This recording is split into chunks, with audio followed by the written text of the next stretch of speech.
Guys, তোমরা সবাই কেমন আছো? আশা করি তোমরা সবাই খুব ভালো আছো। আমিও খুব ভালো আছি। তো আজ নিয়ে চলে এসেছি একটা নতুন রেসিপি, সেটা হলো ইলিশ পোলাও। তো এইখানে ম্যারিনেশনের জন্য আমি নিয়ে নিয়েছিলাম দই, আর নিয়ে নিয়েছিলাম কাঁচা লঙ্কা, আদা, রসুন বাটা। দেন এর মধ্যে দিলাম জিরে গুঁড়ো, আর দিয়ে দিলাম 2 চামচ ধনে গুঁড়ো, আর হলো কাশ্মীরি লাল মির্চ। ভালো করে মশলাটাকে হাতের সাহায্যে মাখিয়ে নিয়ে দেন এর মধ্যে আমি দিয়ে দেবো সাদা তেল। সাদা তেলটা দিয়ে মাখিয়ে নিয়ে আবার তার মধ্যে দিতে হলো মাছগুলো একদম কাঁচা মাছ ম্যারিনেট করে নিতে হবে। তোমরা ভেজেও নিতে পারো, আর না ভেজে নিলেও কোনো ব্যাপার নেই, ইলিশ মাছ এমনভাবে খাওয়া যায়।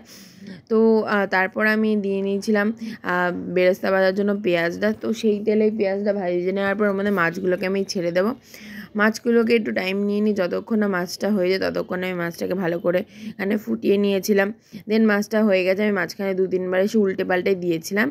তো ওটা আমি আর ভিডিও করতে পারিনি। তো এখানে তারপর চাল আমি ধুয়ে রেখেছিলাম, চালটাকে ওই মশলার সাথে ভালো করে মিশিয়ে পরিমাণ মতো জল দিয়ে ফুটতে দিয়ে দিয়েছিলাম, আর দিয়ে দিয়েছিলাম স্বাদ মতো নুন। তো এখানে হয়ে গেছে চালটা, আর মতন দিয়ে দেবো মাছগুলো দিয়ে আবার ওপর থেকে যেটুকুনি গ্রেভি ছিল আর বেরেস্তা রেখেছিলাম ওগুলোকে সব ওপর থেকে দিয়ে দেবো। দিয়ে তারপর এটাকে খানিকক্ষণ দমে দিয়ে দিয়েছিলাম। মোটামুটি 5 থেকে 7 মিনিট দম দিলেই আমাদের ইলিশ পোলাও একদম রেডি। তোমাদের কেমন লেগেছে তোমরা জানিও। Bye bye.